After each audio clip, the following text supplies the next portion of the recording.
இது மகிமை நேரம். ஆண்டவரும் உலக ரட்சகருமாய் இருக்கிற இயேசு கிறிஸ்துவின் ஈடு இணைத்த பரிசுத்த நாமத்தில் என் அன்பின் வாழ்த்துக்கள்.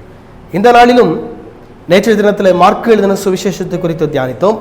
இந்த நாளிலும் லூக்கா எழுதின சுவிசேஷத்தை குறித்து நாம் தியானிக்க போகிறோம். இதனுடைய ஆசிரியர் பேர் யார் அப்படின்னு பார்த்தீங்கன்னா பரிசுத்த லூக்கா. இதனுடைய ஆசிரியர் யார் அப்படின்னா பரிசுத்த லூக்கா தான் இதனுடைய ஆசிரியர். இது எழுதப்பட்ட காலம் கிறிஸ்துவுக்கு பின் 60 62 வரைக்கும் இந்த புஸ்தகம் லூக்கா எழுதின புஸ்தகம் எழுதப்பட்டிருக்கிறது. கிறிஸ்துவுக்கு பின் 60 62 வரைக்கும் இந்த லூக்கா எழுதின புஸ்தகம் எழுதப்பட்டிருக்கிறது. இதனுடைய அதிகாரம் 24 அதிகாரங்கள் இதில் இருக்கிறது. 1151 வசனங்கள் இதில் இருக்கிறது. இதனுடைய கிரேக்க வார்த்தை, கிரீக் வேர்ட், கிரேக்க வார்த்தை காற்றா லூக்கான். காற்றா லூக்கான், இதனுடைய கிரேக்க வார்த்தை கற்றா லூக்கான் என்று சொல்லி இங்கே சொல்லப்பட்டிருக்கிறது. இதில் 10 உவமைகள் இருக்கிறது. 10 உவமைகளில் 6 உவமைகளை மாத்திரம், முக்கியமான 6 உவமைகளை மாத்திரம் நான் சொல்லுகிறேன். இயேசு கிறிஸ்து உவமையாக சொன்ன 10 உவமைகளில் 6 உவமைகளை நான் உங்களுக்கு சொல்லுகிறேன். பார்த்தீங்க அப்படின்னா மிக முக்கியமான உவமை ஒன்று நல்ல சமாரியன், எ குட் சமாரிட்டன், நல்ல சமாரியன். இந்த நல்ல சமாரியன் உவமை குறித்து உங்களுக்கு தெரியும். இயேசு கிறிஸ்து சொல்லுகிறார், ஒருவன் எருசலேமிலிருந்து எரிகோவுக்கு போகிறான், போகிற பாதையிலே கள்ளர் கையிலே அகப்பட்டு விடுகிறான். அவனை அடித்து அவனுடைய எல்லாவற்றையும் எடுத்துட்டு அவனை குற்றுயிராய் விட்டு விட்டு போய்விடுகிறார்கள். அவன் குற்றுயிராய் இருக்கிறான். அந்த வழியே ஒரு ஆசாரியன் வருகிறான், அவனை கண்டு பக்கமாய் விலகி போகிறான். அந்த வழியே ஒரு லேவியன் வருகிறான், அவனை கண்டு பக்கமாய் விலகி போகிறான். அந்த வழியே ஒரு யூதன் ஒரு சமாரியன், மன்னிக்க வேண்டும், ஒரு சமாரியன் வருகிறான். இவன் இந்த யூதனை, குற்றுயிராய் கிடக்கிற யூதனை பார்த்து அவனுக்கு உதவி செய்கிறான்.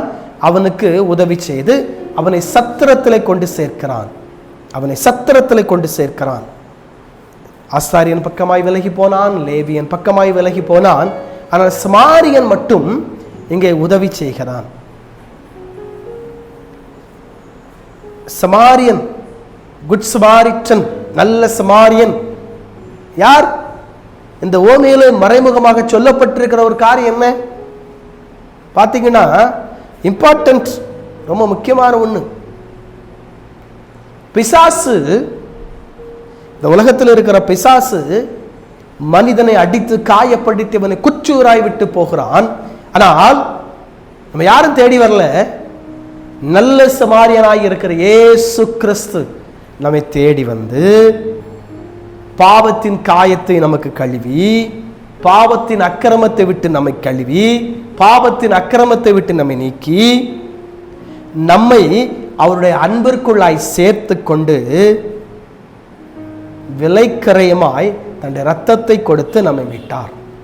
இந்த நல்ல சமாரியன் சத்திரத்தில் கொண்டு விட்டு பணம் கொடுத்துட்டு சொல்வாரு, என்னை பராமரிச்சுக்கோ, இன்னும் பண தேவைன்னா நான் திரும்பி வரும்போது உனக்கு தருகிறேன், திரும்பி வருவேன், உனக்கு நான் தருகிறேன்.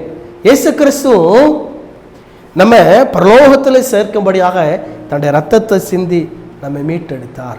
இன்னைக்கு நல்ல சமாரியன்கள் யாருன்னா இயேசு கிறிஸ்து சொன்னதை செய்யக்கூடியவர்கள் நல்ல சமாரியன்கள், எ குட் சமாரிட்டன். நீங்கள் அப்படி அமைப்புகள் இருக்கிறது. இந்தியாவில் குட் சமாரிட்டன் பேட்ஸ் அப்படின்னு சொல்லி அந்த காலத்தில் அமெரிக்காவிலேருந்து வெகுமதிகள் வந்தது. இன்றைக்கும் தென்னிந்தியாவிலே நல்ல சமாரியன் சங்கம் என்கிற ஒரு அமைப்பு இருக்கிறது. நால்மாவடி தலைமையமாக வைத்து நல்ல சமாரியன் சங்கம் என்ற அமைப்பு இருக்கிறது. பல இடங்களில் கிட்டத்தட்ட 72 73 கிளைகள் இருக்கிறது. இவங்கெல்லாம் இயேசு கிறிஸ்து சொன்னதை செய்து கொண்டிருக்கிறார்கள். Good Samaritan. அடுத்தால பார்த்தீங்கன்னா இங்கே கனியற்ற அத்திமரம், இம்பார்ட்டன்ட், கனியற்ற அத்திமரம். இயேசு கிறிஸ்து அத்திமரத்தை வந்து பார்க்கிறார், இலைகள் அதிகமாக இருக்கிறது, அத்திமரத்தில் கனி ஒன்றுமே இல்லை. அப்படி பார்த்து சொல்றாரு, இனிமேல் உன்னிடத்தில் கனி இருக்காது, இனிமேல் உன்னிடத்தில் கனி இருக்காது. அவ்வளோதான், முடிஞ்சு போச்சு. சொன்ன நாளில் அடுத்த நாள் திரும்பி வர்றாங்க, அத்திமரம் பட்டு போய் இருக்கிறது. அந்த அத்திமரம் பட்டு போயிடுச்சு. இனி உன்னிடத்தில் கனி இருக்காது. ஒரே காடு, அத்திமரம் பட்டு போயிடுச்சு. இன்னைக்கு உங்கள் வாழ்க்கையில் கனி கொடுக்கிற அனுபவம் உண்டா? கிறிஸ்தவ வாழ்க்கை ரொம்ப முக்கியங்க. அப்படியே உலகத்தில் நானும் கிறிஸ்தவன் சொல்லி அப்படியே வாழ்ந்துட்டு போவது கிறிஸ்தவ வாழ்க்கை அல்ல. It is not a Christian life. It is not a Christianity. எது கிறிஸ்தவ வாழ்க்கை? எது கிறிஸ்தவ அனுபவம்? கனி கொடுக்கிற ஒரு அனுபவம், கனி கொடுக்கிற ஒரு வாழ்க்கை. கனி கொடுக்கிறது எப்படி கனி கொடுக்க முடியும்? இயேசுவை மற்றவர்களுக்கு பிரதிபலிக்கிறவர்களாய். நம்ம பார்க்கிறவங்க, எங்க இவங்ககிட்ட ஒரு வித்தியாசம் இருக்குங்க, இவங்ககிட்ட ஏதோ ஒரு மாற்றத்தை காண்கிறோம், ஏதோ ஒரு வித்தியாசத்தை காண்கிறோம். இவங்க வித்தியாசமா இருக்காங்க. மாற்றத்தை, இவங்க வாழ்க்கையில் ஒரு மாற்றம் இருக்கிறது. எப்படி இவங்களால மட்டும் எப்படி இருக்க முடிகிறது? இந்த லைஃப் மாற்றமுள்ள ஒரு வாழ்க்கை நம்ம இடத்துல இருக்கும்போது, மற்றவர்களை விட்ட வேறுபாடான ஒரு அனுபவம், ஒரு வாழ்க்கை நம்ம இடத்துல இருக்கும்போது பார்க்குறவங்க, இவங்க கிறிஸ்தவங்க, இவங்க அப்படிதான் இருப்பாங்க. கிறிஸ்டியன்ஸ் அப்படிதான் இருப்பாங்க. இதாங்க கிறிஸ்தவ வாழ்க்கை. கனி கொடுக்கலன்னா பார்த்துக்கிட்டே இருப்பார், சொல்வார், ரைட், நீ கனி கொடுக்க மாட்ட, ஒரு லைஃப் முடிஞ்சிச்சு. அத்திமரத்துக்கு வாழ்க்கை முடியுது, அத்திமரத்துக்கு அதோட முடிஞ்சிச்சு, பட்டு போயிடுச்சு. கனி கொடுக்கலன்னா எஜமானனாக இருக்கிறவர் மரத்தை வெட்டி போடுங்க பாரு, மரம் வெட்டி போடப்படும். எங்கள் வாழ்க்கை எப்படி இருக்கு? கனி கொடுக்கிற அனுபவம் இருக்குதா? நல்ல சமாரியனான இயேசு கிறிஸ்து சொன்ன ஏழைகளுக்கு உதவி செய்கிறீர்களா? யோசிப்போம். அன்பின் ஆண்டவரே, நமக்கு ஸ்தோத்திரம். எங்களோடு கூட பேசின நமக்கு நன்றி ஆண்டவரே. நாங்கள் நல்ல சமாரிகளாக மாறி ஏழைகளுக்கு உதவி செய்ய கனி கொடுக்கிற அனுபவம் எங்களோட வாழ்க்கையில் இருக்கட்டும். இயேசு கிறிஸ்துவின் நாமத்தில் ஜெபிக்கிறேன் பிதாவே, ஆமென்.